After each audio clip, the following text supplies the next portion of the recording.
Okay, let's start. तर मंडळी, नमस्कार नमस्कार नमस्कार. लाईफ इज अन आर्टच्या या नवीन सेगमेंटमध्ये आपल्या सर्वांचं, अगदी सर्वांचं मनापासून मी संकेत संतोष देशमुख लाटकर आपल्या सर्वांचं इथे स्वागत करतो. मित्रांनो, लाईफ इज अन आर्ट मध्ये आज पुनश्च एकदा आपल्या सर्वांचं स्वागत आहे. आजचं आपलं हे 21वं सेशन आहे. 21st, yes 21st. एक से एक असे सुंदर सुंदर विषय आपण इथे मांडलेले आहेत आणि तुम्ही सर्वजण हे सगळं एन्जॉय करत आहात हे आपल्या उपस्थितीवरून आपल्याला दिसतच आहे. तर सगळ्यांचं स्वागत आहे. मनापासून मी संकेत देशमुख आपल्या सर्वांचं इथे स्वागत करतो. मंडळी, आजचा आपला दिवस विशेष आहे. दिन है सुहाना, आज पहली तारीख है, खुश है जमाना. जेवण झालं का? मीठा है खाना, आज पहली तारीख है. सो मजा आ गया. Welcome welcome welcome. आणि सोबतच आपले सरकारचं डोकं ठिकाण्यावर आहे का? स्वराज्य हा माझा जन्मसिद्ध हक्क आहे आणि तो मी मिळवणारच असा संदेश देणारे आपले लोकमान्य टिळक यांची आज स्मृती दिन आहे. तर त्यांना नमन करून आणि गणपती बाप्पाला वक्रतुंड महाकाय सूर्यकोटी समप्रभ निर्विघ्नं कुर्मे देव सर्व कार्येषु सर्वदा असं गणपती चरणी प्रार्थना करून आजच्या या सेशनची सुरुवात आपण करूया. आणि आज आपल्याला एक यंग स्पीकर लाभलेले आहेत. आतापर्यंत कालपर्यंत आपल्या सेशनचे यंगेस्ट स्पीकर जे 2 वेळेस लाभले त्या होत्या मानसी नांदापूरकर आणि आज त्यांच्यापेक्षा अजून यंग 6 महिन्यांनी अशी ईशा शहापूरकर आज आपल्याला ॲज अ स्पीकर इथे लाभलेली आहे. ईशा ही सेकंड इयर BDS ची स्टुडंट आहे. उमेश शहापूरकर आणि चित्रा शहापूरकर यांची कन्या ईशा ही आपल्याला सर्वांना परिचित आहे. तिचा काय वेगळा परिचय करून देणार. मेडिकल क्षेत्रामध्ये सुरुवातीपासून इंटरेस्ट असलेली आपली ईशा ती तुम्हाला दाखवेलच सुरुवातीपासूनच कसं ती इंटरेस्टेड आहे या गोष्टी वगैरे. तरी सुद्धा स्विमिंग, ट्रेकिंग, ओरॅटरी क्लब्स वगैरे यामध्ये सगळ्यांमध्ये पार्टिसिपेशन करणारी आपली ईशा आणि बिझनेसचं एक घरूनच बाळकडू तिला आहे. त्यामुळे तसंही एक माइंडसेट असणारी अशी एक ईशा शहापूरकर आपल्यासोबत इथे आहे. दातांचं आरोग्य सगळ्यात महत्वाचं, दातांचं आरोग्य, तुमच्या बत्तीशीची काळजी आज आम्ही इथे लाईफ इज अन आर्ट मध्ये घेणार आहोत. सगळं काही सांगणार आहोत. कशी काळजी घ्यायची, काय काय आहेत गोष्टी, सगळं डिटेल्स आपल्याला इथे सांगण्यात येतील. पण तत्पूर्वी तुम्ही जीवनकलाचे एपिसोड्स पाहतायत ना? नक्की बघा बरं. 2 एपिसोड्स संकेत देशमुख या युट्यूब चॅनलवर आहेत. सगळ्यांनी आवर्जून पहा जीवनकलाचे 2ही एपिसोड्स. तिसरा एपिसोड लवकरच येणार आहे. त्याचं सुद्धा नोटिफिकेशन तुम्हाला येऊन जाईल. बेल आयकनला क्लिक करा म्हणजे मला सुद्धा सांगायची गरज पडणार नाही आणि तुम्हाला लगेच आला व्हिडिओ की लगेच तुम्हाला टिंग अशी घंटा वाजेल आणि तुम्ही तो व्हिडिओ पाहू शकाल. 2 एपिसोड्स आपले धमाकेदार झालेले आहेत आणि खूप छान प्रतिसाद तुम्ही सर्वांनी आपल्या या जीवनकलेला दिलेला आहे त्याबद्दल no doubt. So life is an आर्टची जीवनकला युट्यूबवरची आणि आज आपली लाईफ इज अन आर्ट इथली. लाईफ इज अन आर्ट मध्ये आज आपण शिकणार आहोत दातांचे आरोग्य कसे सांभाळायचे. Let's talk about teeth. Okay Isha, all the best. Are you ready? सगळ्यात पहिले तर सद्गुरूंना नमन आणि सर्व ज्येष्ठांना माझा नमस्कार. Good evening everyone. आजच्या सेशन मध्ये तुम्हा सगळ्यांचं खूप खूप स्वागत आहे. आज तर पहिली गोष्ट मी संकेत दादाला खूप थँक्यू म्हणेल की माझं इतकं छान इंट्रोडक्शन दिलं आणि दुसरं म्हणजे की थँक्यू सो मच की आज मला इतक्या लोकांसमोर आणि माझ्या लोकांसमोर जे पण मी नॉलेज घेतलं आहे ते शेअर करायची खूप छान संधी मला दिली आहे. खूप गोल्डन अपॉर्च्युनिटी आहे ही माझ्यासाठी. थँक्यू सो मच संकेत दादा. आणि अजून एक इंटरेस्टिंग अशी गोष्ट सांगायची झाली तर आता रिसेंटली 30 जुलैला वर्ल्ड ओरल हायजीन डे हा साजरा करण्यात आला आणि आपण एकदम संकेत दादाची टायमिंग एकदम परफेक्ट चालू आहे असं मी म्हणेल. बिकॉज आपण जसं बघितलं की वैष्णवी मामीचं योगा सेशन हे योग दिवसच्या दिवशी झालं होतं. तसंच रिलेटिव्हली जवळ आपण ओरल हायजीन डेच्या आसपास आपण ओरल हायजीन बद्दल सगळेजण जाणून घेणार आहोत. ह्याच्यासाठी पण संकेत दादा खूप आम्ही सगळे तुला थँक्यू म्हणू इच्छित आहोत. आणि सो आता आपला टॉपिक चालू करायच्या आधी मी थोडीशी बॅक स्टोरी देणार आहे तुम्हाला, थोडंसं फ्लॅशबॅक मध्ये घेऊन जाणार आहे माझ्या. सो संकेत दादा, first image. So back story सांगायची झाली तर लहानपणीपासूनच हे माझं एम होतं की मला डॉक्टर बनायचंय आणि त्याच दिशेने मी माझे प्रयत्न चालू केले. माझी ती जर्नी तशी चालू झाली आणि मग पुढे पुढे 10वी झाली. 10वी नंतर 11वी 12वी मी PCB हा ग्रुप घेतला आणि PCB ग्रुपमध्ये नंतर 12वीच्या बोर्डाच्या नंतर नीट नावाची परीक्षा असते. तर नीट म्हणजे नॅशनल एलिजिबिलिटी एंट्रन्स टेस्ट. तर ह्या परीक्षेच्या आधारावर म्हणजे त्याच्यावर जे तुम्हाला मार्क्स मिळणार आहेत, त्या परीक्षेच्या आधारावर तुम्हाला पुढचं तुमचं कॉलेज किंवा मेडिकल क्षेत्रातलं जे पण स्पेसिफिक फील्ड आहे, तर ती तुम्हाला या एक्झामनी मिळते. म्यूट करा प्लीज. हॅलो. हां. सो ह्या क्षेत्रात तुम्हाला पुढे जाण्यासाठी नीट ही परीक्षा द्यावी लागते आणि नीटच्या त्या बेसिसवर तुम्हाला पुढचं तुमचं जे पण फील्ड आहे किंवा जे पण कॉलेज आहे हे तुम्हाला मिळतं. सो ह्याच्या तयारीसाठी मी 1 वर्ष कोटा येथे होते आणि त्याची तयारी करून मी परीक्षा दिली व ह्या परीक्षेच्या ज्या मार्क्स होते त्या आधारावर मला तेरणा डेंटल कॉलेज नवी मुंबई येथे सीट मिळाली आणि मी आता सध्या सेकंड इयर मध्ये आहे आणि आता थर्ड इयर आमचं काही दिवसातच चालू होणार आहे. सो असा हा माझा छोटासा जर्नी होता आणि माझं मेन एम जे होतं की मला डॉक्टर का बनायचं होतं, तर मला माझ्या लोकांसाठी डॉक्टर बनायचं होतं आणि माझ्या घरात असे 2 इन्सिडेन्सेस झाले की ज्यांनी मला खूप इन्स्पायर केलं. इन्स्पायर पेक्षा मला असं वाटलं की माझ्या घरात जर डॉक्टर असला असता तर मी माझ्या लोकांना वाचवू शकले असते. तर हेच माझं उद्देश होतं आणि मी आता खरंच मला माझ्या लोकांसाठी डॉक्टर बनायचंय. मला माझ्या लोकांची खूप सेवा करायची आहे. सो हा माझा एक मोटिव्ह होता. तर थोडंसं तुम्हाला फ्लॅशबॅक मध्ये नेलं मी. आता आपण टॉपिककडे थोडंसं वळूया. So let's talk about teeth. तर लेट्स टॉक अबाउट टीथ. आता दातांचा विषय घेतला तर डेंटिस्ट कसा मागे राहणार, नाही का?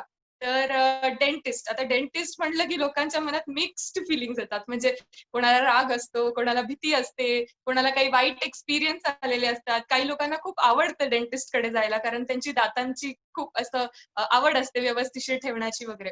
सो अशा खूप मिक्स्ड फीलिंग्ज असतात डेंटिस्ट रिलेटेड.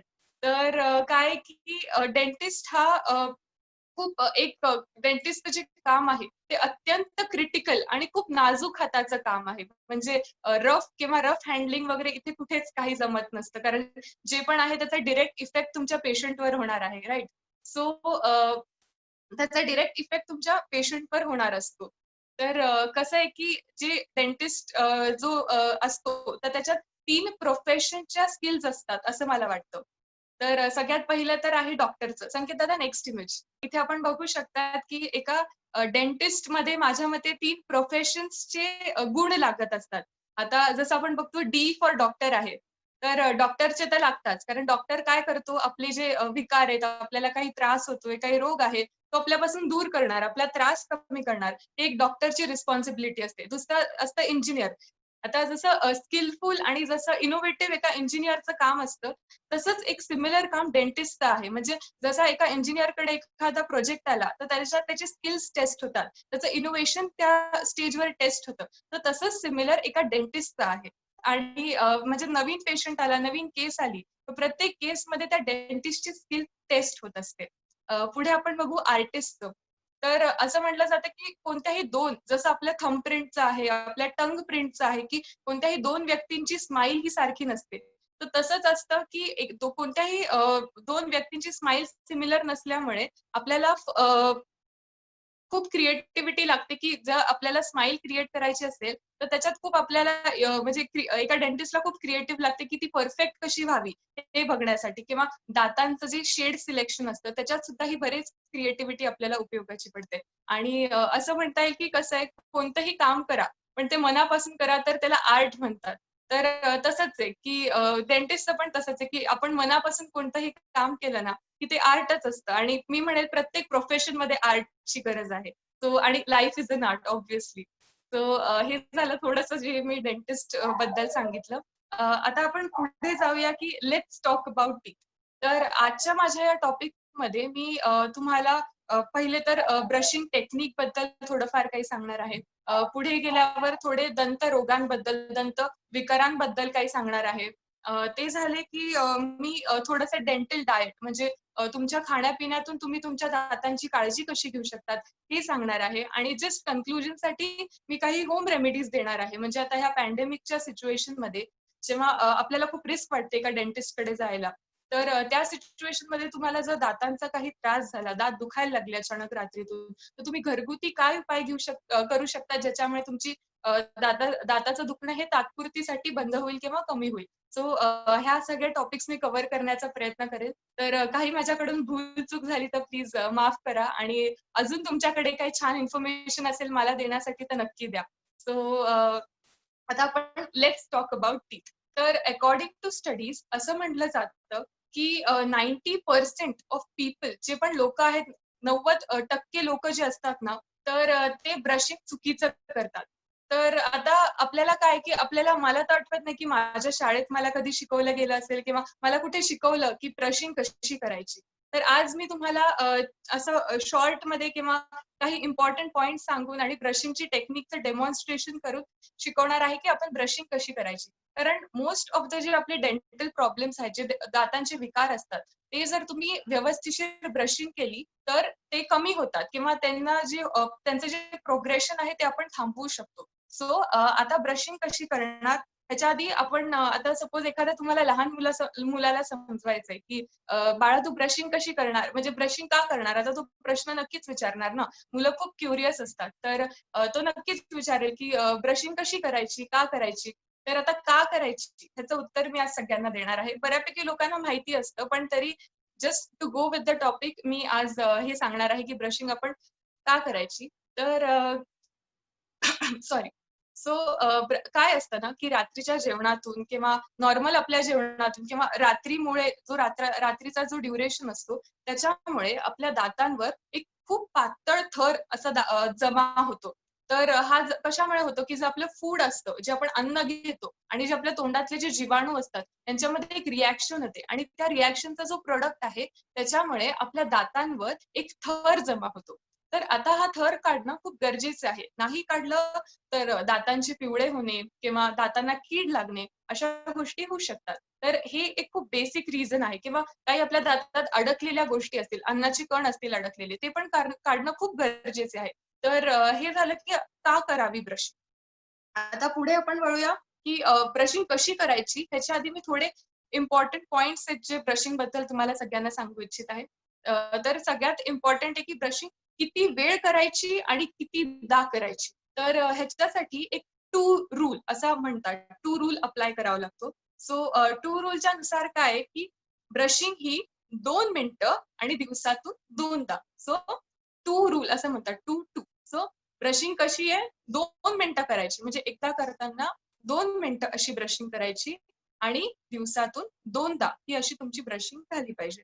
ठीक आहे. नेक्स्ट आहे की आपल्याला लहानपणी असं म्हटले जाते की किंवा अशी आपली समजूत असते की दात असे एकदम खस घासायचे, असे पांढरे शुभ्र असे दात दिसले पाहिजे. तर ही एक खूप चुकीची समजूत आहे अशी मी म्हणेल. कारण खूप जर तुम्ही दाब टाकला दातांवर, खूप फोर्स टाकला दातांवर, तर ह्याच्याने काय होऊ शकते की एक तर तुमच्या हिरड्यातून रक्त येऊ शकतं किंवा दुसरं काय की तुमच्या दातांना देखील त्रास होऊ शकतो, इजा होऊ शकते कोणत्या प्रकारची. तर ह्याच्या सॉरी हां. सो खूप जोरजोरात तुम्ही ब्रशिंग केली तर काही दातांना इजा वगैरे अशा गोष्टी होऊ शकतात. सो ब्रशिंग हे एक स्पेसिफिक अमाउंट ऑफ प्रेशर म्हणजे खूप जास्ती पण फोर्स नाही यूज करायचा आणि खूप कमी पण फोर्स नाही यूज करायचा. तर अशा स्पेसिफिक अमाउंट ऑफ प्रेशरनी तुम्ही ब्रश केलं पाहिजे. ठीक आहे. सो हे झालं टाईम आणि प्रेशर. आता तुम्ही तुमच्या ब्रशची काळजी कशी घेणार ते मी सांगणार. तर तुमचा ब्रश जो आहे ना, त्याची ड्युरेबिलिटी म्हणजे किती वेळ तो कार्य करू शकेल त्याचं. तर ह्याच्यासाठी 3 मंथ्सनी म्हणजे दर 3 महिन्यांनी तुम्ही तुमचा ब्रश नक्की बदलायला पाहिजे. आता काय असतं, की त्याची जी एफिशियन्सी असते, तर दर 3 महिन्यांनी त्याचे ब्रिसल्स जर तुम्ही व्यवस्थिशीर ब्रशिंग करत असाल, तर दर 3 महिन्यांनी त्याचे ब्रिसल्स खराब होऊन जातात आणि खराब झाले, की ते दातांना व्यवस्थिशीर स्वच्छ करू शकत नाही. तर दर 3 महिन्यांनी तुम्ही तुमचे दात व्यवस्थित तुम्ही ब्रश तुमचा बदलला पाहिजे आणि दर एव्हरी 3 मंथ्सनी करत राहिले तर तुम्हाला तो तुमचा स्वतःला पण इफेक्ट असा जाणवेल. आता पुढे जायचं म्हणलं तर सॉरी. सो बऱ्याच लोकांना असा डाऊट असतो की ब्रिसल्स कोणते वापरायचे दातांसाठी किंवा टूथब्रश कसा निवडायचा किंवा कोणता ब्रँड वापरायचा. सो ब्रँड हा खूप असा असं हे नाहीये की ब्रँड कोणता चांगला आहे कोणता वाईट आहे. बट तुम्ही तुमच्या प्रेफरन्स नुसार हा ब्रँड वापरू शकतात. पण टाईप जो तुम्ही यूज करायचा आहे ना त्याच्यात कसं आहे की सॉफ्ट ब्रिसल्स म्हणजे नाजूक ब्रिसल्स. ब्रिसल्स काय असतात की तुमच्या टूथब्रशवर अशी केसांसारखे छोटे छोटे स्ट्रक्चर्स असतात त्याला आपण ब्रिसल्स म्हणतो. आणि सॉफ्ट ब्रिसल्स म्हणजे नाजूक ब्रिसल्सचा हा टूथब्रश तुम्ही युज केला पाहिजे किंवा मीडियम सॉफ्ट हा देखील चालतो. बट हार्ड ब्रिसल्सचा टूथब्रश नाही युज केला पाहिजे बिकॉज त्याच्याने दातांवर काही मार्क्स येऊ शकतात किंवा दात तुमचे रफ होऊ शकतात. ठीक आहे. सो नेक्स्ट आहे की तुम्ही बरेच आपण ऍड वगैरे बघतो आता माउथ वॉशेसचे वगैरे कोलगेटचा आहे ओरल बीचे बरेच माउथ वॉशेस आहेत. तर खूप लोकांना प्रश्न असतो की माउथ वॉश युज करावा की नाही. तर माउथ वॉश बेसिकली काय आहे ना की एक अँटी मायक्रोबियल आहे म्हणजे जे आपल्या तोंडातले जीवाणू असतात ना त्यांना मारण्यासाठी हा माउथ वॉश असतो. आणि ज्यांना तोंडाचा दुर्गंध येतो बॅड स्मेल ज्याला म्हणतो बॅड ओडर जो असतो तोंडातून. सो तो जर आपल्याला टाळायचा असेल किंवा तो दूर करायचा असेल त्याच्यासाठी लोक माउथ वॉश युज करतात. बट प्रॉब्लेम काय आहे ना की जर तुम्ही फ्रिक्वेन्सी जास्ती ठेवली माउथ वॉश युज करायची तर that can lead to cancer कर्करोग होऊ शकतो ह्याच्यात. सो त्याच्यामुळे तुम्ही माउथवॉश जरी युज केला तरी दिवसातून एकदा हा खूप मोर दॅन सफिशियंट आहे. आणि माउथवॉशला दुसरं ऑप्शन म्हणजे काय की तुम्ही आपल्या कोमट पाणी आणि मिठानी ह्याच्यानी गुळण्या केल्या ब्रश झाल्यानंतर किंवा दिवसातून 1-2दा जसंही जमेल तसं. तर त्याच्यानी पण तुमच्या तोंडाचा दुर्गंध देखील जातो आणि अँटी मायक्रोबियल प्रॉपर्टी ज्याला म्हणतो म्हणजे जे जीवाणू आहेत त्यांना मारण्यासाठी देखील हे खूप छान एक इम्पॉर्टंट गोष्ट आहे किंवा एक खूप युजफुल आपल्याला गोष्ट आहे. आता पुढे आपण जाऊया टेक्निककडे. सो आता युजली तसं मी ऑब्झर्व केलं आहे किंवा मी स्वतः देखील बीडीएसच्या आधी मी जसा ब्रश करायची ती होती की आडव्या पद्धतीने म्हणजे असं हॉरिझॉन्टल मोशन आडव्या पद्धतीने मी असा ब्रश करायची. तर आता ह्याच्याशी सायंटिफिक रिझन काय आहे की आपली जी आता हे बघा I hope you can see सगळ्यांना दिसतंय आय होप. हा. सो आपल्या दातांमध्ये आणि आपली जी हिरडे आहेत तर ह्यांच्यामधली जी सीमारेखा असते ना that is a curved line. एक असा गोलाकार पद्धतीने ती लाईन आहे. आणि त्याच्यामुळे काय होतं की जेव्हा आपण असा हॉरिझॉन्टल ब्रश करणार आहे आपण आडव्या पद्धतीने जेव्हा ब्रश करतो तर तेव्हा त्या सीमेरेखेत किंवा ती जी लाईन आहे बॉर्डर लाईन त्याच्यात अन्न अडकू शकतं.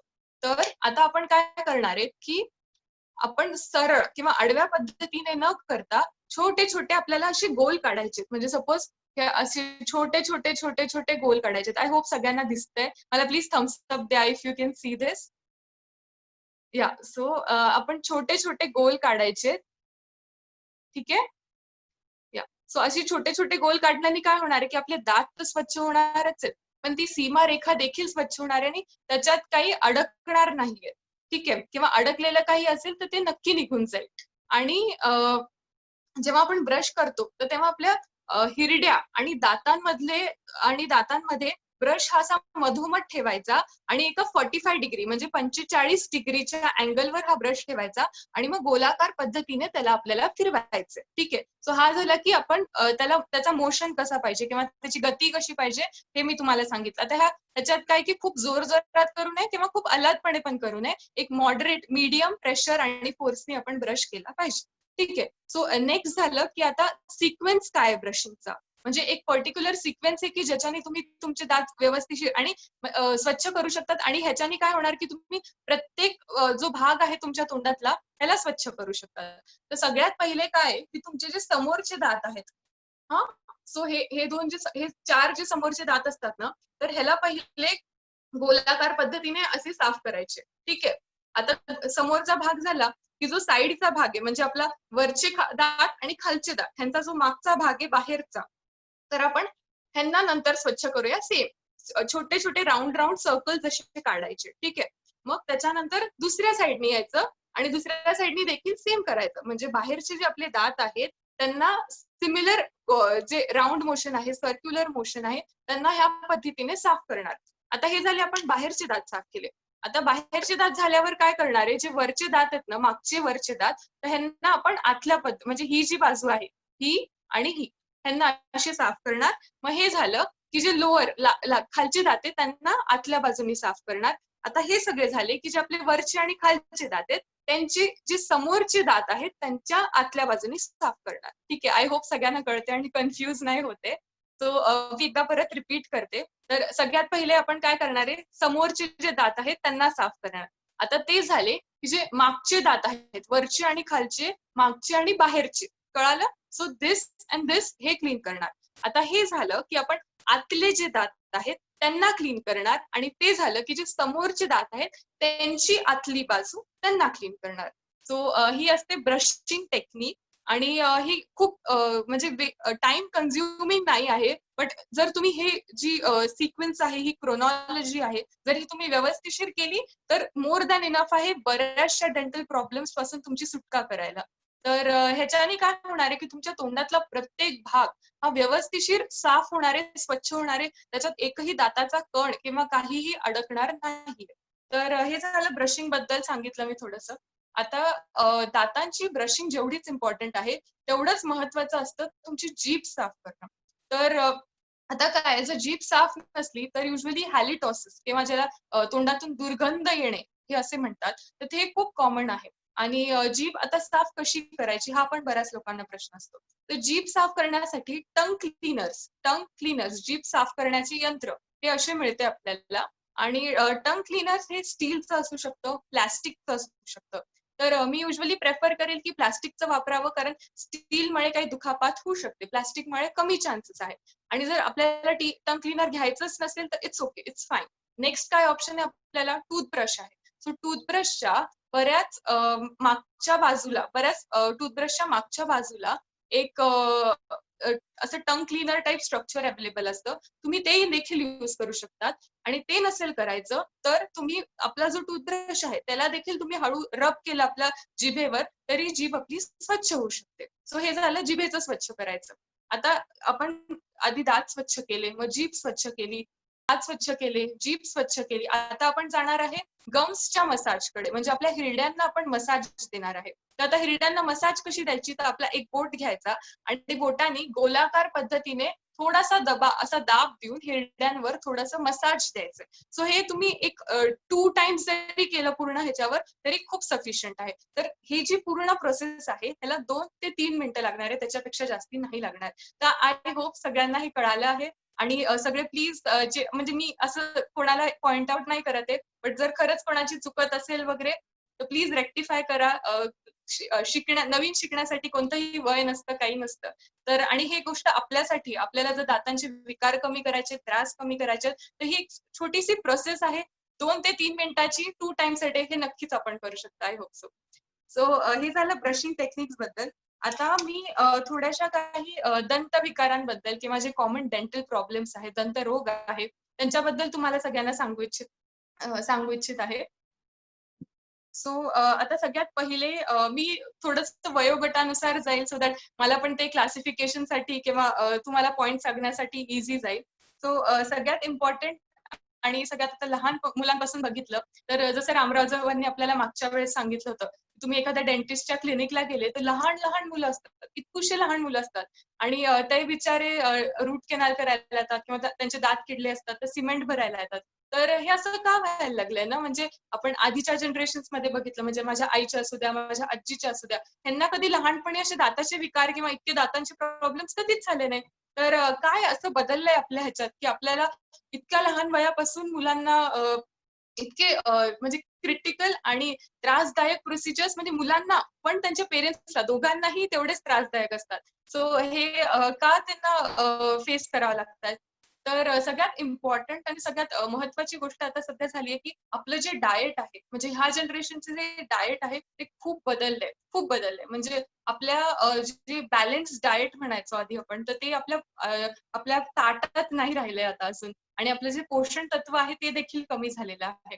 तर आता जंक फूड असू द्या किंवा सोडा म्हणजे आपलं पेप्सी, कोको कोला किंवा चिकट कॅन्डीज सारखे पदार्थ किंवा चॉकलेट्स, तर हे आपल्या डाएटमध्ये खूप असे घुसून गेलेत, म्हणजे खूप इन्व्हॉल्व झालेत आपल्या डाएटमध्ये आणि आपलं डाएट इन्कम्प्लीट आहे ह्याच्याशिवाय. सो हे झालं एक गोष्ट. दुसरी गोष्ट म्हणजे लहान मुलांना ब्रशिंगचा खूप कंटाळा आहे. म्हणजे मी खूप कमी मुलं असे बघितले ज्यांना खरंच ब्रशिंग आवडतं आणि अत्यंत कंटाळा आहे आणि नाईलाज म्हणून सकाळी शाळेतून उठलं, की नुसतं दातात ब्रश ठेवायचा, कसं चावायचा थोडासा ब्रश इकडे-तिकडे करायचं, झालं गुळणी करून निघून जायचं. That is brushing for them. So हे एक आहे की ब्रशिंगचा कंटाळा असतो. दुसरी गोष्ट म्हणजे कॅल्शियम किंवा फ्लोराइड्स ह्याची डेफिशियन्सी देखील दातांच्या किडण्याचं एक कारण आहे. दुसरं आहे की सॉरी. आता थोडंसं आपण जर दातांची किडनी मोठ्यांमध्ये बघितलं, तर मोठ्यांमध्ये काय की हे वरचे रिझन्स तर आहेतच, की डायट असू द्या किंवा कॅल्शियमची किंवा फॉस्फरसची डेफिशियन्सी असू द्या. पण दुसरं आहे की स्मोकिंग किंवा टबॅको चुईंगनी सुद्धा दातांची किडनी की त्याचं प्रोग्रेशन जास्ती होतं. त्याची प्रोसेस जी आहे ती फास्ट होते. सो हे झालं मोठ्यांमध्ये रिझन. आता मी परत लहान मुलांकडे येते. सॉरी, थोडं कन्फ्युजन झालं. बट परत आपण लहान मुलांकडे बघायला गेलं तर काही-काही मुलांचं कसं असतं, की जन्मतःच त्या मुलांचे दात किडके येतात. म्हणजे किंवा जे पहिले आपले दुधाचे दात असतात तेच किडके येतात. तर ह्याचं कारण काय?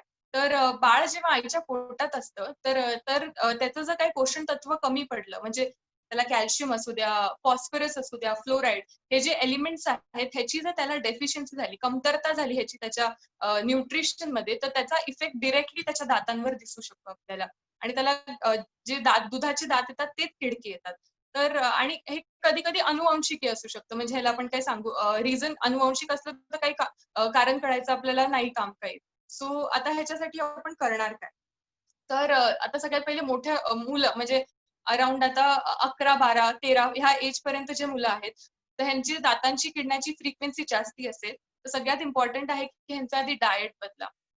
एक हेल्दी डायट, एक कॅल्शियम रिच डायट किंवा दूध हा हे आहे. तर हे खूप इम्पोर्टंट आहे ह्या मुलांच्या ओव्हरऑल म्हणजे बोन्सच्या ग्रोथसाठी सुद्धा, बॉडीच्या ग्रोथसाठी सुद्धा आणि दातांच्या ग्रोथसाठी सुद्धा. सो हे एक झालं त्यांच्या डायटचं. दुसरं म्हणजे त्यांना ब्रशिंगची म्हणजे आवड निर्माण करा लहान मुलांमध्ये, की त्यांना लहानपणापासून आता जसं आपल्याला मानसीने सांगितलं होतं, की एखादी सवय तुम्हाला लावायची असेल चांगली सवय, तर त्या मुलाला लहानपणीपासूनच त्याला तिथून म्हणजे ती लहानपणीपासूनच तुम्ही त्याला ती व्यवस्थिशीर सवय लावली पाहिजे आणि त्या एजला कसं आहे अडॅप्ट करणं किंवा एखादी गोष्ट चेंज करणं हे खूप ईझी असतं. सो तुम्ही लहानपणीपासूनच त्याला व्यवस्थिशीर ब्रशिंगची सवय लावली म्हणजे तुम्ही त्याच्यासोबत ब्रश करा, तुम्ही करेक्ट टेक्निक वापरा, मग तो तुमचं बघून तसंच करेल, राइट? सो हे तुम्ही करू शकतात, की त्याच्यात आवड निर्माण करा किंवा अगदी लहान मुलं असतील तर त्यांना कसं आहे, की YouTubeवर वगैरे बऱ्याच व्हिडिओज आहेत त्याच्या, की 2 मिनिट्स ब्रशिंग टेक्निक वगैरे अशा किड्ससाठी खूप छान-छान व्हिडिओज आहेत. तर तुम्ही ते यूज करू शकता त्यांच्यासाठी किंवा कार्टून्सचे वगैरे टूथब्रश आहेत ते वापरू शकतात, की त्यांना इंटरेस्ट आला पाहिजे, त्यांना आवडली पाहिजे ती गोष्ट.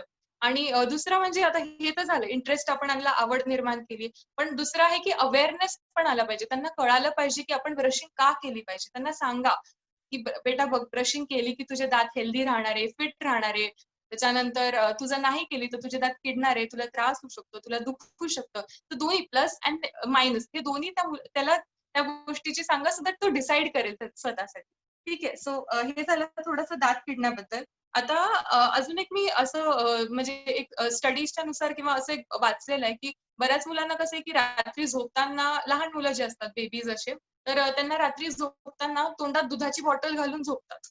तर हे देखील खूप इम्पोर्टंट फॅक्टर आहे ज्याच्यामुळे खूप लहान मुलांना म्हणजे बेबीजला सुद्धा केरीज होऊ शकतात.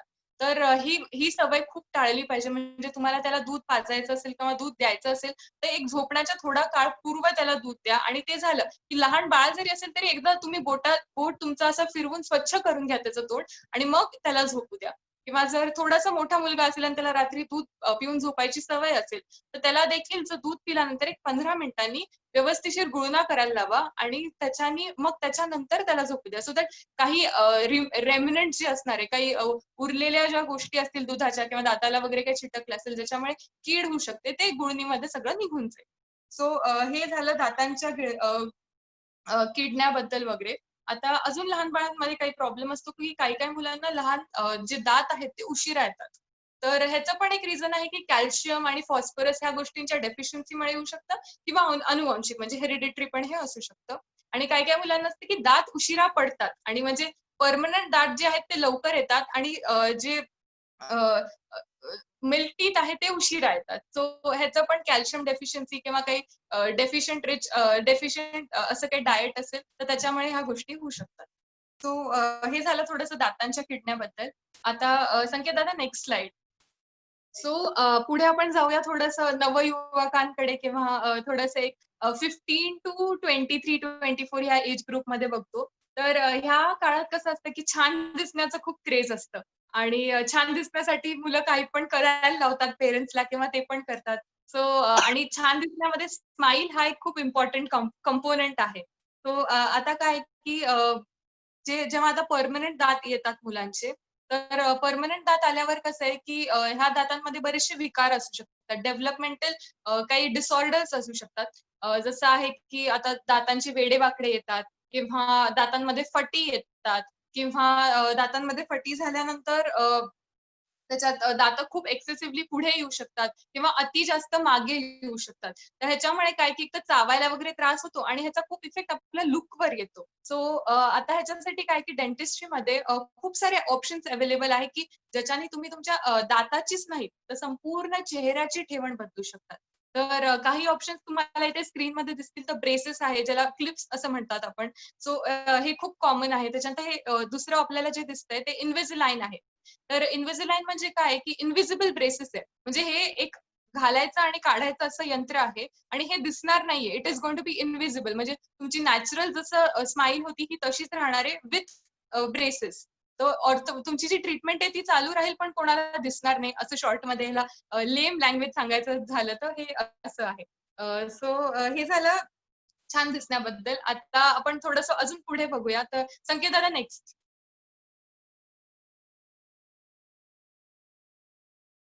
सो ही इमेज मला सुजाता मावशींनी काही दिवसांपूर्वी पाठवली होती. तर आता ह्याच्यात काय आहे ना, की आपल्याला एक फॅमिली फोटो दिसतोय असा आणि जेव्हा आपण फर्स्ट लूक घेतो, तर आपल्याला त्याच्यात दिसतं, की एका माणसाचा दात नाहीये समोरचा आणि जेव्हा आपण सेकंड टाईम बघतो, तेव्हा आपल्याला दिसतं, की त्याचा एक आयब्रो पण मिसिंग आहे.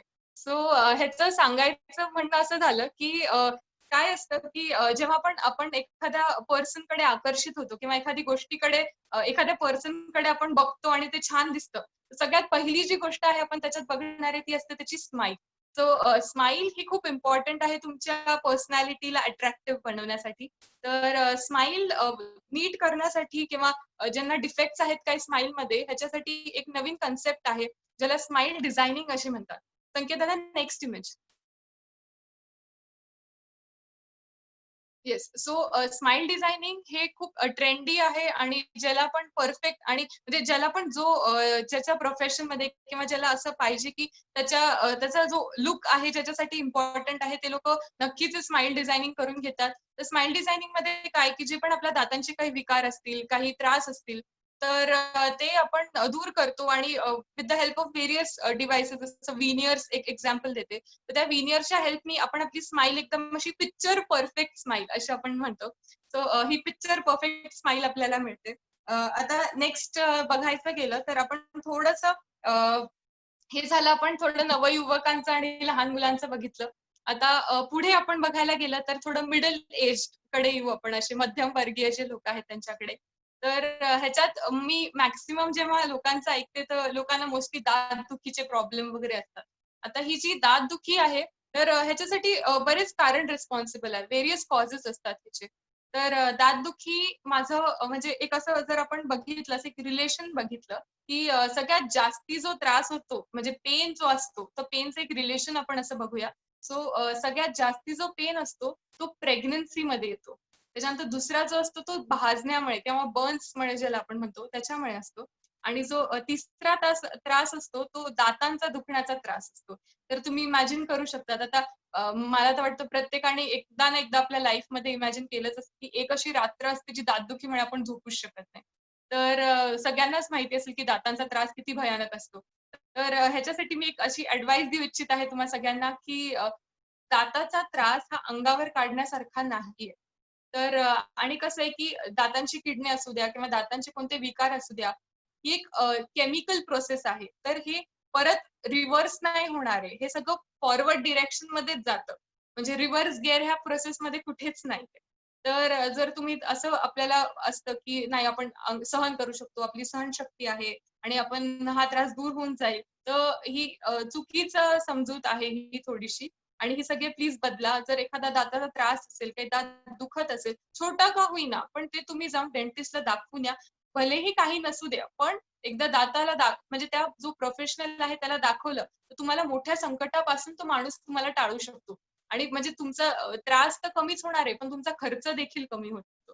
तर हे खूप इम्पोर्टंट गोष्ट आहे, की वेळेत एखादी सिच्युएशन आली, तर वेळेत त्याला म्हणजे त्याला बघा आणि त्याला ट्रीट तिथलच्या तिथेच करून घ्या. सो हे एक इम्पोर्टंट आहे. आता दात दुखी ह्याची बरेच कारणं आहेत. आता काय होतं, की वयोमानानुसार थोडंसं दातांचं झिजणं चालू होतं. म्हणजे थोडंसं जी आपली दातांची वरची लेयर असते, ज्याला इनॅमल असं म्हणतात. तर ती थोडीशी कमी व्हायला लागते वयोमानानुसार. तर ह्याच्याने काय होतं, की दाताची सेन्सिटिव्हिटी अचानक झणक येते दातात. म्हणजे खूप थंड खाल्लं, खूप गरम खाल्लं, ह्याच्याने झणक येते. तर हे होऊ शकते. त्याच्यानंतर ह्याच्यामुळे एक दाताचा त्रास असतो. दुसरं असतं काय, की कीड तर झालीये. आता आपण ती कीड वेळेत नाही दाखवली तर काय होतं, की ती कीड जाती मुळापर्यंत आणि मुळात असतात आपल्या नसा. आता नसा ह्या ज्या स्टिम्युलेट झाल्या, तर मग खूप टेरिबल पेन असतो हा दात दुखीचा. तर मग ह्याच्यासाठी ऑप्शन्स काय येतात, की म्हणजे डॉक्टर्स काय सांगतात, की एकदा जर ती खूप नसापर्यंत गेली असेल, तर मग ऑप्शन असतो, की रूट कॅनल ट्रीटमेंट असते आणि जर ती वरच्यावर असेल आणि दुखत असेल, तर त्याच्यासाठी साधं आपलं सिमेंट भरून घेतो आपण. तर आता रूट कॅनल ट्रीटमेंटसाठी काय रूट कॅनल बेसिकली काय असते हे मी तुम्हाला सांगते. जस्ट शॉर्टमध्ये असं. तर आता काय, की तुमची जी दाताची कीड आहे, ती मुळापर्यंत गेलेली आहे. ठीक आहे. आता आपल्याला ती काढणं गरजेचं आहे. जर ती नाही काढली तर ती खालच्या हिरड्यांना किंवा खालचा जो आपला हाड आहे, त्याला देखील इन्फेक्ट करू शकते.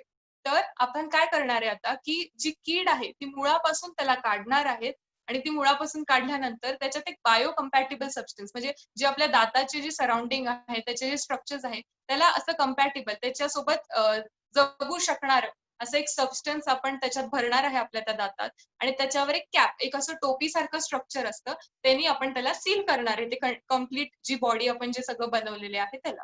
तर ही असती आर-सी-टी रूट कॅनल ट्रीटमेंटची प्रोसेस. सो अजून एक काय आहे, की बऱ्याचदा असं होतं आपल्याला कन्फ्युजन किंवा बऱ्याचदा असं होतं काही-काही लोकांना असे एक्सपिरियन्सेस आले आहेत, की म्हणजे रूट कॅनलची गरज नसते. पण ते डेंटिस्ट काय, की एखाद्या वेळेस त्याला पैशाचा हाव असतो, एखाद्या वेळेस काही दुसऱ्या गोष्टी असतात. तर त्याच्यामुळे तो सजेस्ट करतो, की "नाही बाबा तू रूट कॅनलच करून घे." आणि नंतर मग कमी झालेला त्रास वाढतो, असं पण बऱ्याचदा होतं. तर एक गोष्ट मी सजेस्ट करेल, की कधी पण रूट कॅनल ट्रीटमेंट ही एक क्रिटिकल प्रोसिजर आहे. ही एक एक्सपेन्सिव्ह महाग प्रोसिजर आहे. तर कधी पण तुम्हाला जर रूट कॅनलचा असं वेळ आलीच, तर 2-3 जे डेंटिस्ट आहेत त्यांना एकदा ओपिनियन घ्या, त्यांचा एक ॲडवाइस घ्या आणि मग पुढचं तुमचं डिसिजन घ्या. सो असं एक छोटंसं रूट कॅनल बद्दल मी एक ॲडवाइस तुम्हाला सगळ्यांना देऊ इच्छित आहे. आता नेक्स्ट असं बघायला गेलं, की बेसिकली काय ना, आम्हाला काय शिकवलं जातं, की जो तुमचा नॅचरल दात आहे, ज्या गोष्टींनी तुमचा नॅचरल दात बनलेला आहे, तर तेवढी जी स्ट्रेंथ आहे, तो तुमचा जगातला कोणताही आर्टिफिशियल मटेरियल आहे ना, तो मटेरियल त्याला रिप्लेस करू शकत नाही. तर आपण ह्या सगळ्या ज्या प्रोसिजर्स करतो ना, त्या कशासाठी करतो, की तुमचा जो नॅचरल दात आहे, आपण त्याला वाचवणार आहे. तर मग त्याला वाचवण्यासाठी काय, की वेळेत ट्रीटमेंट करणं ही अत्यंत गरजेची आहे. कारण तुम्ही कोणत्याही महागच्या महाग गोष्टी आणून तिथे त्या दाताच्या तिथे लावा. पण तुमचं जे नॅचरल बॉडी टूथ होता, जो रिअल टूथ होता तुमचा, त्याला कोणीच रिप्लेस नाही करू शकत. ठीक आहे. सो हे झालं थोडंसं मी आर-सी-टी बद्दल आणि दातांच्या त्रासाबद्दल असं सांगितलं. आता पुढे बघायचं गेलं तर थोडंसं आपण जी वयस्क वयोगट आहे, मी असं नाही म्हणणार कारण इथे बरेच वयस्क वयोगटातले इतके सुपर एनर्जेटिक लोक आहेत, की ते नवयुवकांपेक्षा देखील एनर्जी त्यांच्यात जास्ती आहे. सो हे थोडंसं रॉंग टर्म होईल त्यांना म्हणायसाठी. बट ठीक आहे, जस्ट क्लासिफाय करण्यासाठी मी असं म्हणते आता. तर ह्या ह्याच्यात काय आहे, की वयोमानानुसार काय होतं, की दातांची ताकद कमी होते किंवा हिरड्यांची ताकद कमी होते, बोन्सची ताकद कमी होते. तर ह्याच्याने काय होतं, की तुमचे दात जे आहेत ते लूज होतात किंवा पडतात. तर आता सगळ्यात मोठा ह्याचा परिणाम कशावर होतो, की त्या माणसाच्या खाण्यावर होतो. कारण आपले दात इस द ओन्ली मीन्स, की आपण आपल्या चावणारे अन्न आणि मग ते गिळणार आहेत आपण किंवा त्याला जे आपल्या पुढच्या प्रोसेस आहे डायजेस्टिव्ह सिस्टमच्या तिथे नेणार आहेत. आणि जर आपण अन्न व्यवस्थिशीर चावलं नाही, म्हणजे प्रत्येक जो घास आहे तो 32 वेळा आयडियली चावला गेला पाहिजे. तर असा जर तुम्ही चावला तर तुम्हाला 0 डायजेस्टिव्ह प्रॉब्लेम्स येणार आहे आणि डायजेस्टिव्ह सिस्टमवर काही परिणाम झाले किंवा त्याचे काही प्रॉब्लेम आला तुम्हाला डायजेस्टिव्ह सिस्टमचा, तर त्याचा इफेक्ट तुमच्या कंप्लीट बॉडीवर होतो. तर तुम्हालाही माहिती म्हणजे सगळ्यांनाच माहिती की आपली डायजेस्टिव्ह सिस्टम ही व्यवस्थिशीर ठेवणं किती इम्पॉर्टंट आहे. तर आता 32 वेळा जर माणूस चावत नाही, तर त्याचं डायजेस्टिव्ह सिस्टम तर खराब होणारच आहे. त्याला न्यूट्रिशन कमी मिळणार आहे आणि आता ह्या वयात कसं आहे की न्यूट्रिशन देणं अत्यंत गरजेचं आहे. म्हणजे आता काय डाएट कमी होतं माणसाचं युजुअली ह्या वयात आणि ह्या वयात जर आपण त्यांचं ऑलरेडी डाएट कमी आणि जे डाएट आहे त्याच्यातलीही त्याच्यात न्यूट्रिएंट्स त्या माणसाच्या बॉडीमध्ये पोहोचत नाहीये, तर मग काय फायदा ना त्या अन्नाचा. तर अशा वेळेस काय की त्याची जी वर्किंग आहे नॉर्मल तोंडाची, दाताची ती मेंटेन करणं खूप गरजेचं आहे.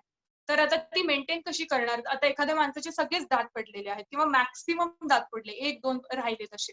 तर अशा केसमध्ये डेंटिस्ट लोकं काय सजेस्ट करतात की तुम्ही कंप्लीट 32शीचा डेंचर संकेत दादा डेंचरचा इमेज हां. सो आपल्याला इथे इमेजमध्ये दिसतच आहे, की डेंचर किंवा कवळी ज्याला आपण म्हणतो. तर ही कवळी काय करते, की तुमचे जे दात आहेत त्यांना रिप्लेस करायचा प्रयत्न करते किंवा तुमचं जी चावण्याची जी मूव्हमेंट आहे ते व्यवस्थिशीर करण्याचा प्रयत्न करते.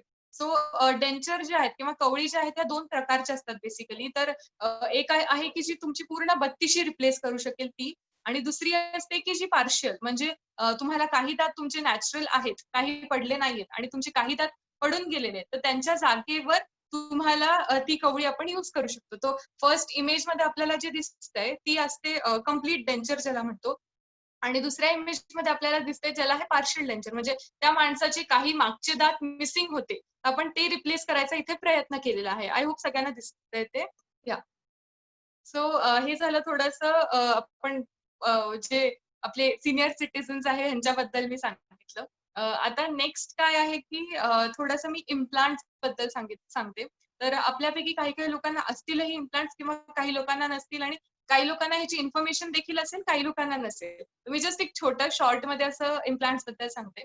तर इम्प्लांट्स म्हणजे बेसिकली काय, की जर तुमचा 1 दात, 2 दात, 3 दात असे जर तुमची मिसिंग असतील किंवा पडले असतील, काही ॲक्सिडेंटल इंजुरी झाली असेल, काही ट्रॉमा झाला असेल तुम्हाला, तर ह्याच्यात काय होतं इम्प्लांट्सनी, की आपण तो दात जो आहे ना, एक आर्टिफिशियल मटेरियलनी हा दात बनवला जातो आणि मग त्याला आपण आपल्या जी बोन आहे सॉरी हां, जो बोन आहे, आपण त्या ह्या इम्प्लांटला त्याच्यात फिक्स करणार आहोत. सो आपल्याला ह्याला कवळीसारखं काढायची, घालायची अशी गरज नाही. आता ह्याच्यात इम्पोर्टंट कंडिशन काय आहे, की तुमची जी हाडाची कंडिशन आहे, त्याची ताकद रिटेन झाली पाहिजे. म्हणजे युवकांमध्ये किंवा थोडंसं मिडल एजमध्ये जर असं झालं, तर हे ईझी असतं बिकॉज त्यांची जी हाडाची स्ट्रेंथ आहे ती असते त्या एजपर्यंत. सो त्या मोमेंटला इम्प्लांट हे सजेस्ट करतात डॉक्टर्स. बट जर थोडं आपण एज वाईज असं पुढे बघत गेलो तर ह्याला काय की दातांची ताकद थोडीशी कमी होते किंवा हाडाची ताकद कमी होते. तर त्याच्यामुळे ह्या स्टेजला युजली कवळी आपण ही प्रेफर करतो. सो हे मी काही शॉर्टमध्ये दंतरोगांबद्दल असं सांगितलं. आता पुढे अजून एक टॉपिक होता की जी आपली ओरल हेल्थ आणि जनरल हेल्थ ह्याच्याबद्दल मी सांगणार आहे थोडंसं. तर ओरल हेल्थ आणि जनरल हेल्थ बद्दल थोडंसं आधी सांगायच्या आधी मी एक सांगेल आता आपल्यापैकी बरेच जण डेंटिस्टच्या चेअरवर तर बसलेलेच असतील आणि तो एक असा भयानक सगळ्यांना एक्सपिरियन्स असतो की खूप भीती वाटते त्या गोष्टीची किंवा आठवायची असं आठवू नये असं वाटतं.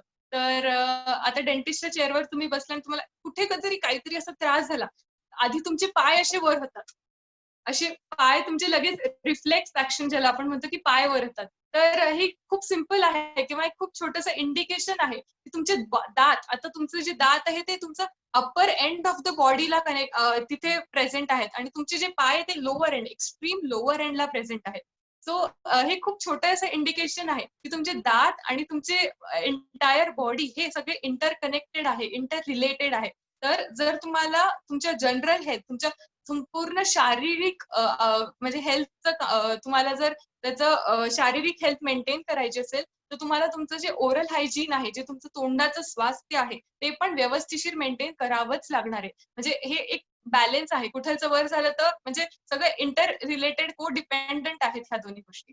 तो हे एक छोटंसं एक्झाम्पल झालं. आता अजून एक पुढचं सांगायचं गेलं, तर आपण बघतो की जर आपल्याला ॲसिडिटी झाली असेल किंवा डायजेस्टिव्ह रिलेटेड काही प्रॉब्लेम झाले असतील किंवा पोटाचे काही विकार असतील, तर ह्याची डायरेक्ट झलक आपल्याला आपल्या तोंडात दिसते ते म्हणजे माउथ अल्सर्स किंवा तोंड येणे ज्याला म्हणतो. आणि हे सगळ्यांनाच झाले असतील म्हणजे बऱ्यापैकी सगळ्यांनी हे सगळं हे केलं असेल. तर हे पण एक आहे एक्झाम्पल की आपण म्हणजे आपल्याला आयडिया येते की ह्याच्याने की कसं दोन्ही इंटर रिलेटेड आहे.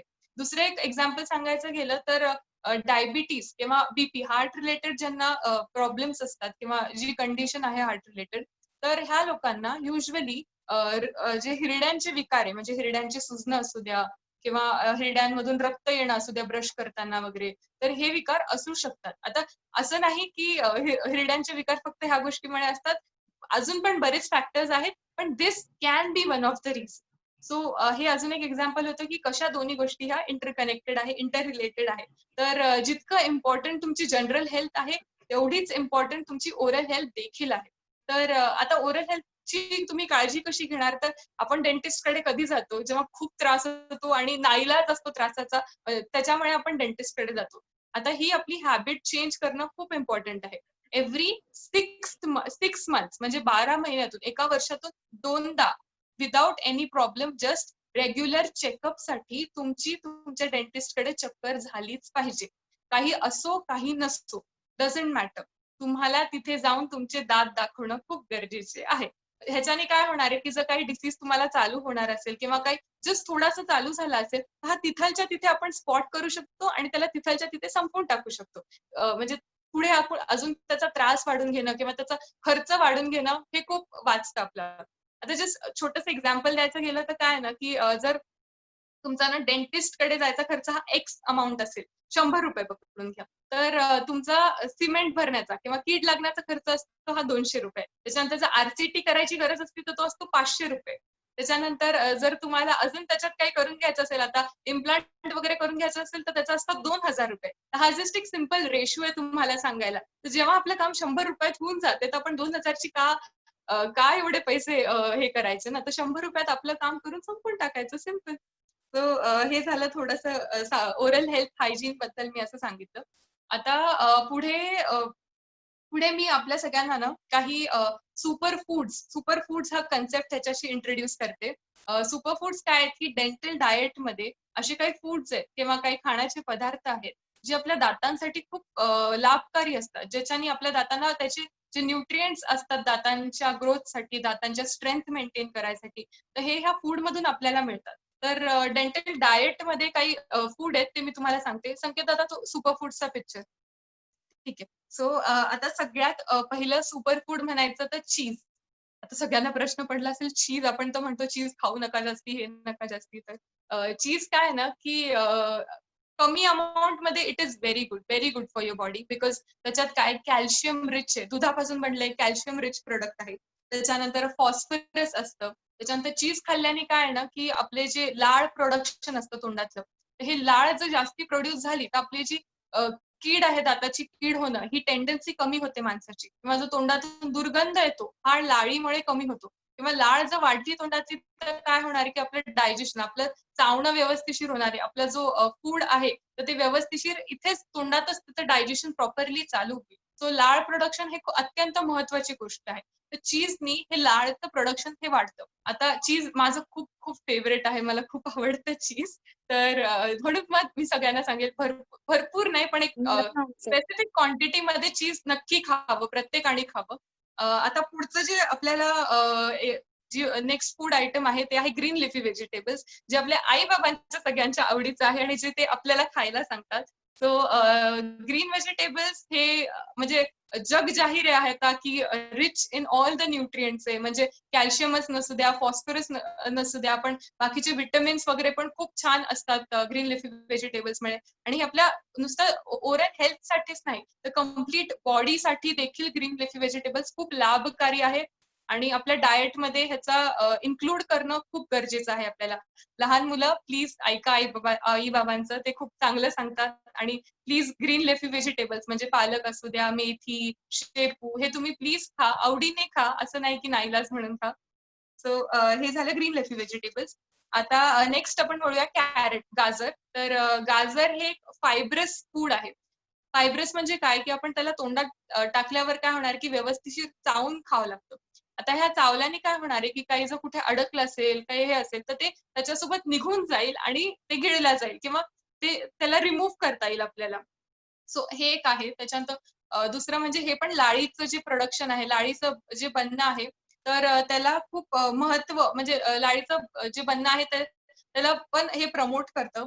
त्याच्यानंतर पुढचं काय आहे, की व्हिटॅमिन ए. व्हिटॅमिन एचं जे आहे ते खूप छान सोर्स आहे आणि हे आपल्या सगळ्यांनाच माहिती आहे. डोळ्यांसाठी गाजर खूप छान असतं. त्याच्यानंतर दही. आता दही हे महाराष्ट्रीयन फूडचं एक खूप इम्पोर्टंट कंपोनेंट आहे. म्हणजे आपल्या डाएटमध्ये दही सगळ्यांच्याच आहे. म्हणजे कोशिंबीरच्या फॉर्ममध्ये असू द्या किंवा बाकीच्या पण बऱ्याच गोष्टी आहेत. तर आपण दही भरपूर खातो.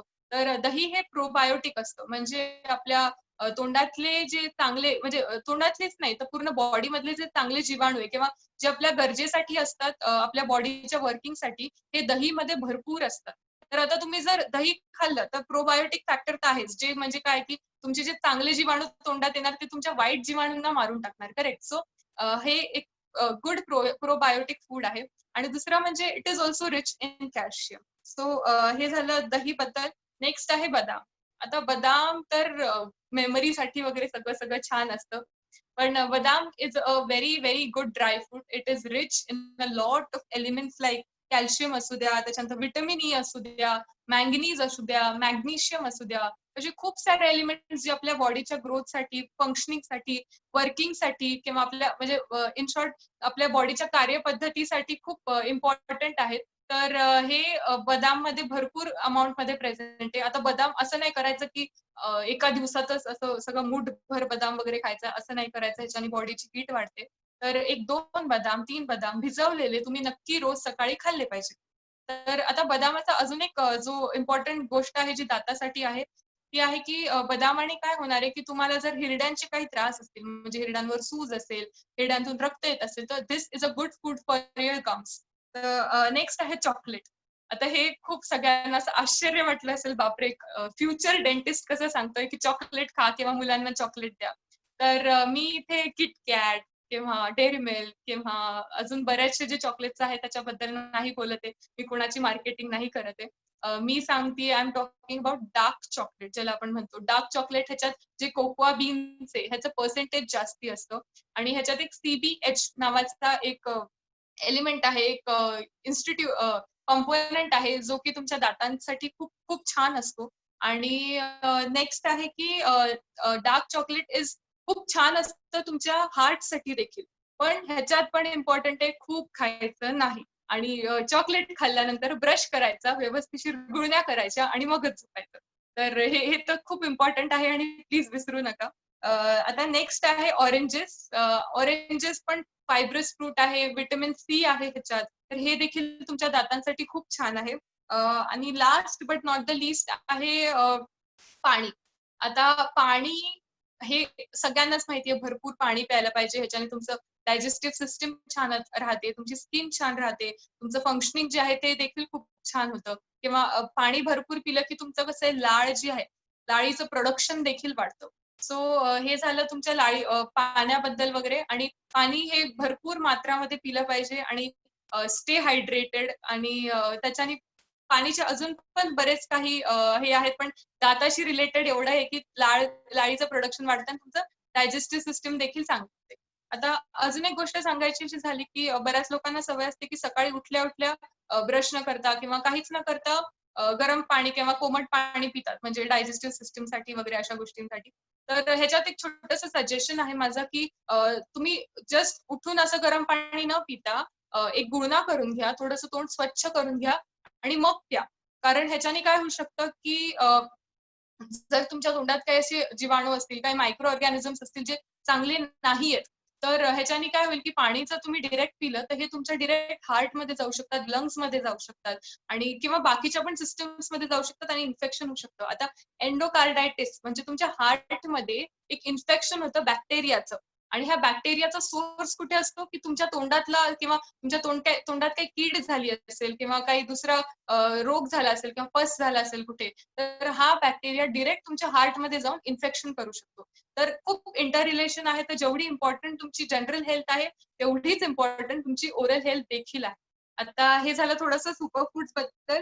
आता जस्ट कन्क्लूड करायचं झालं तर मी थोडंसं आपलं जे घरेलू उपाय आहे अशा ह्याच्याबद्दल सांगणार आहे. तर घरेलू उपायमध्ये जर अचानक तुमचे दात दुखायला लागले, तर रात्रीतून वगैरे तर पहिलं तर गोष्ट आहे की तुम्ही जे वॉर्म वॉटर आहे, जे आपलं थोडंसं कोमट पाणी त्याच्यात थोडंसं मीठ टाकून गुळणा करू शकता. थोडंसं त्याच्याने रिलीफ मिळेल, बरं वाटेल तात्पुरत्यासाठी. दुसरं आहे की तुम्ही काय करू शकतात की थोडंसं आपलं खोबऱ्याचं तेल घ्यायचं, थोडं गरम करायचं त्याला.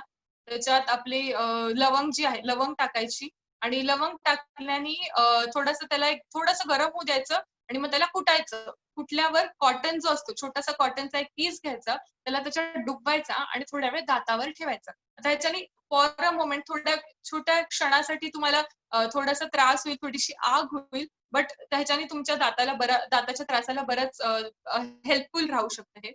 अजून एक उपाय झाला म्हणजे लसूण जे आहे, लसणाला बारीक हे करायचं, त्याच्यात थोडंसं जे सरसोचं तेल असतं ते टाकायचं आणि ते पण तुम्ही कॉटनच्या ह्याच्याने आपल्या दातांवर लावू शकता, जिथे त्रास होतोय तिथे. आणि दुसरा उपाय म्हणजे की हळद घ्यायची थोडी. हळदीत पण थोडंसं सरसोचं तेल टाकायचं आणि त्याला तुमच्या दातांवर लावायचं. आता हळद काय? हळद is a very good anti microbial substance. आता आपण सध्या बघतोच आहे, म्हणजे सगळेजण हळदचा इंटेक बराच वाढलाय आपल्या सगळ्यांच्या डाएटमध्ये. सो हळद is a very good anti microbial substance. तर ह्याच्याने काही इन्फेक्शन झालं असेल, काही कीड झाली असेल, तर त्याच्यामुळे तात्पुरता हा तुमचा जो त्रास आहे दाताचा, तो तात्पुरता कमी होऊ शकतो. पण जस्ट असं कन्क्लूड करायचं झालं, तर मी म्हणेल की प्लीज सगळ्यांनी ब्रशिंग जी आहे ती आपली इम्प्रूव्ह करा. 2 टाइम्स अ डे करा, 2 मिनिट्स करा, 2 मिनिट्ससाठी करा. त्याच्यानंतर तुमचा जे डेंटिस्ट आहे त्यांच्याकडे दर 6 महिन्याला नक्की जा. त्याच्यानंतर लहान मुलं आहे, लहान मुलांना चॉकलेट जर तुम्ही खात असाल, तर चॉकलेट खाल्ल्यानंतर व्यवस्थिशीर ब्रश करा. चिकट खाण्याचं थोडंसं प्रमाण कमी करा. तुमचं डाएट जे आहे ते व्यवस्थिशीर करा. त्याच्यात फ्रुट्स असू द्या, व्हेजिटेबल्स असू द्या, दूध भरपूर प्या लहान मुलांनी. त्याच्यानंतर दूध जर रात्री पिलं, तर गुळणी करून झोपायचं, तसंच झोपायचं नाही. आणि हे झालं की तुम्ही बाकीच्या पण गोष्टी आहेत. म्हणजे जनरल हेल्थची जेवढी काळजी घेताय, तेवढंच तुम्ही तुमच्या ओरल हेल्थची देखील काळजी घेतली पाहिजे. ठीक आहे. Thank you. I am done. सगळ्यांची काळजी घेण्यासाठी आणि घरच्यांसाठी आपल्यासाठी ती डेंटिस्ट झाली आहे किंवा त्या क्षेत्रात ती गेली आहे. तिने आपल्याला सुरुवातीलाच सांगितलं. तर ती तशी काळजी घेते. तुमच्या आमच्या झोपेची पण तिने काळजी आज घेतलेली आहे. असो, अभिनंदन. खूप खूप खूप थँक यू. कॉंग्रॅच्युलेशन्स ईशा. खूप मस्त थोडक्यात आणि टू द पॉइंट अशी तू माहिती आज आम्हाला सगळ्यांना सांगितलीस. आणि मित्रांनो, जगण्यासाठी सगळ्यात आवश्यक काय असेल तर ते अन्न असतं. आणि हे अन्न छान पचण्यासाठी सगळ्यात काही जास्त आवश्यक आहे तर ते दात. तर लाईफ इज अन आर्टने आज तुमच्या आमच्या स्माईलची काळजी इथे घेतलेली आहे. आपल्या दातांची काळजी आज इथे विस्तृतरित्या आणि खूप सोप्या पद्धतीने सर्वांना समजेल अशा लहान मुलांपासून ज्येष्ठांपर्यंत सर्वांना समजेल अशा पद्धतीने ईशाने आपल्याला सांगितलं. आणि आपल्या माणसांसाठी मेडिकल क्षेत्रामध्ये ती जाती आहे. घरच्या एक्सपिरियन्सेस असतील, या गोष्टी असतील, तर ते तिने सर्वात आधी नमूद केलेलं होतं. आणि 2 मिनिट रूल आणि ट्वाइस अ डे असा एक तिने रूल आपल्याला सगळ्यांना पाठ करून घेतला. सगळ्यांनी लक्षात ठेवा हा. 2दा ब्रश करा आणि 2 मिनिटाची काळजी आहे. किती सोपं आहे ना हे. आपण उगाचच दात म्हणजे किती अवघड विषय आहे असं आजपर्यंत वाटत असेल आपल्याला, पण खूप सोप्या रीतीने यंगेस्ट स्पीकरने आज आपल्याला इथे छानरित्या समजून सांगितलं आहे. तुमच्या बॅड ऑर्डर असतं माउथ, त्याच्यापासून कशी सुटका मिळवायची हे तिने सांगितलं. ब्रश कसा करायचा हे तिने डेमॉन्स्ट्रेशन देऊन तुम्हाला सांगितलं. समजलं नसेल, काही डाऊट असेल तर पुन्हा एकदा रेडी राहा. आपले क्वेश्चन्स रेडी ठेवा. त्यानंतर त्यानंतर लहान मुलांसाठी, ज्येष्ठांसाठी कशी काळजी घ्यायची, चॉकलेट्स खायचे पण कसे खायचे, काय नाही करायचं, काय करायचं हे तिने सांगितलं. आणि दातांवरचा येणारा त्रास हा अंगावर काढू नका, हे ईशाने आपल्याला डोळे मोठे करून सांगितलेलं आहे. अजिबात अंगावर काढायचं नाही. दातांचे त्रास खूप डीप जाऊ शकतात आणि त्याचं वाढू शकतं ते. खर्चही वाढू शकतो आणि त्रासही वाढू शकतो. हे आपल्याला ईशाने खूप छानरित्या सांगितलं. तर लक्षात ठेवा आणि कुठलीही आर्टिफिशियल गोष्ट नॅचरल गोष्टीला म्हणजे नॅचरल दातांना तुमच्या आर्टिफिशियल गोष्ट ती रिप्लेस करू शकत नाही 100%. हे तिने विशेष करून सांगितलं आहे. पडले तर काय होतं आपण बसून घेऊ ना आर्टिफिशियल असा एक ॲटिट्यूड असतो, पण तो इग्नोर करा. ते नॅचरलची सर त्याला येणार नाही, हे निश्चित आहे. आणि तोंड येणे वगैरे या गोष्टी, अल्सर्स वगैरे हे गोष्टी तिने आपल्याला इथे छानरित्या सांगितलं आणि सुपर फूडची एक छान कल्पना तिने मांडली. दही, गाजर, हळद, त्यानंतर इतर गोष्टी तिने आपल्याला चीज आणि सर्वांना आश्चर्य वाटेल असं एक डार्क चॉकलेटचं एक तिने त्यामध्ये ठेवलं. पण खरंच त्याच्याबद्दलही तिने विस्तृतरित्या आपल्याला सगळ्यांना समजेल असं सोप्या पद्धतीने छानरित्या आपल्याला तिने एक्सप्लेन केलं आहे. आणि जसं मी सांगितलं हळद आणि लसूण यातून या होम रेमेडीज सुद्धा तिने सांगितल्या. सगळ्यांनी काळजी घ्या. काही इश्यू असेल, काही प्रॉब्लेम झाला तुमच्या दातांमध्ये तर तिला सांगा. हिरड्यांची मसाज कशी करायची वगैरे वगैरे या गोष्टी ईशाने आपल्याला खूप छानरित्या मस्त समजवलं. खूप खूप अभिनंदन ईशा. आणि आपल्या या थँक्यू, लाईफ थँक्यू. स्टार्टमध्ये आवश्यक काय असेल ती स्माईल असते. ती स्माईल तुमची छान बनवण्यासाठी आज ईशाने आपल्याला खूप छानरित्या मार्गदर्शन केलं आहे. Isha, yes, last yes. Words काही बोलायचं? काही नाही. सगळ्यांनी अटेंड केला, लास्ट पर्यंत अटेंड केला. Thank you so much. आणि असेच तू अजून छान छान संकेत दादा घेत जा. असे सगळ्यांना खूप इन्व्हॉल्ड होतात सगळेजण आणि खूप मनापासून ऐकतात ह्या गोष्टी. तर असंच तू पण कंटिन्यू कर. खूप छान काम करतोयस आणि काही मदत लागली तर आम्ही आहोतच तुझ्यासाठी. सो बस थँक्यू सो मच सगळ्यांना.